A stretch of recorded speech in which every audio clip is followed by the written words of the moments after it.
21% of fund managers consistently beat the market. Are they skillful or lucky? You've got to be a bit of both. I mean, Warren Buffett famously said that the harder you work, the luckier you get, and I would totally agree with that.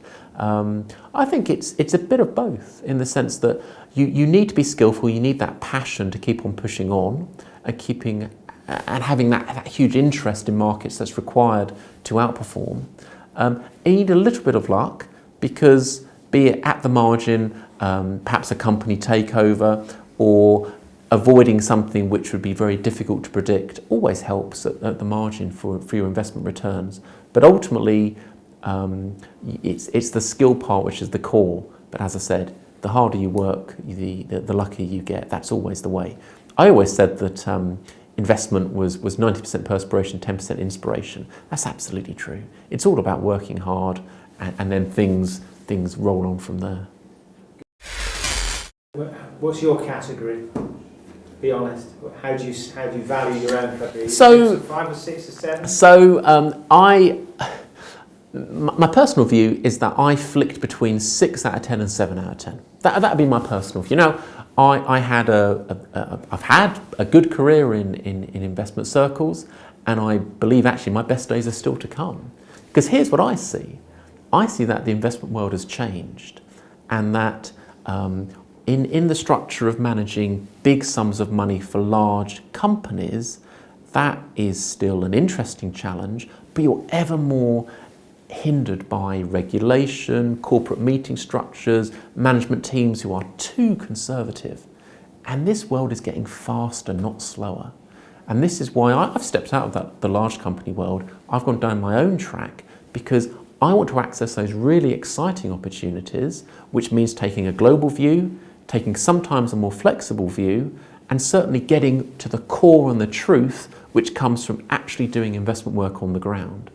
And I still find it crazy to think that back compared to when I was a professional fund manager helping to manage a couple of £1 billion, how today I spend 2 or 3 times as much time on investment research, generating interesting ideas and observations, compared to when I was in quotes, professional money manager.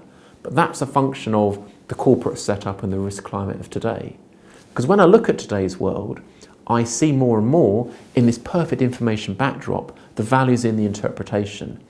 And the professional fund manager, if they're not careful, they can rely too much on the view from brokers and other advisors. They can be in managerial meetings when they should be looking at the markets and thinking about what companies are saying, or on conference calls or the like. There are more and more barriers now. And this is why the professional money managers, or the companies they work for, are attacking more and more closer to not properly active solutions. And consequently, I find that boring. Sure, those people are paid a lot of money, and perhaps it's an easy life. But to me, it's not an intellectually fulfilling life. And consequently, I stepped out. Good, okay. Banks are known to offer a diverse range of funds, so they always have at least one or more funds that's outperforming, and which they can promote as offering their superior returns. What's your take on this sort of industry spiel? I think that's very fair, that actually if you have a wide range of products, something's going to be outperforming at some moment in time. But this comes to the fact that individual investors need to be asking tougher questions. And because I believe there's been an information revolution where the barriers to information have come down massively, there is no reason why somebody with an interest in finance, but perhaps is not a professional in it, cannot ask difficult and searching questions of their advisors. Financial advisors have had far too easy a time for too long, and consequently have been able to sell what's been outperforming recently, or perhaps what did offer the biggest commission, or whatever other driver there has been for too long. And that's changing. And all I would say is, for anybody looking to make decisions or looking to interact with intermediaries, do your homework first. Get online, go searching around for some information yourself. Look for the facts and the data and educate yourself. And actually what that will mean is you'll be able to ask those difficult questions, which means that you won't get suckered into whatever the latest hot thing is. Because guess what? Last year's hot thing may well not be this year's hot thing.